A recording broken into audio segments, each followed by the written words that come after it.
Sige. Oh. Ano, gusto mo siya maglola? O, salamat doon sa mga pinadala mo sa mga bata na ituwan-tuwa. Pati kay Bisngi, may pinadala ka ba dyan? Bisngi, wala.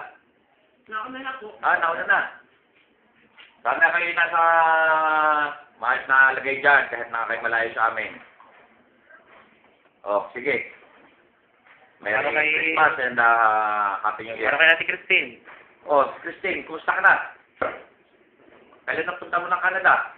Ay, sana magdire-diretso ka na at saka yung mga pangarap mo magkaroon ng katuparan. Oh, sabi boy, kumusta ka na dyan?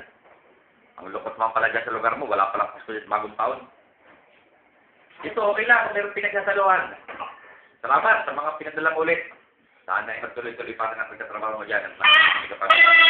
Uy! Sige. Ingat lagi dyan. Kayong lahat. Okay. O paano?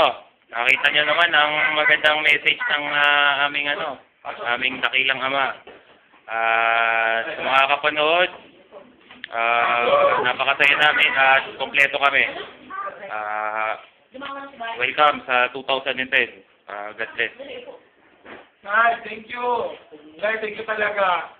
Yan, sana po ay lagi kayo nasa mabuting kalagayan. Ate, miss you. Dito sa amin, thank you sa mga binigay mo sa akin na ayos, maganda oh. Ayos. Thank you talaga dito sa amin. God bless, God bless.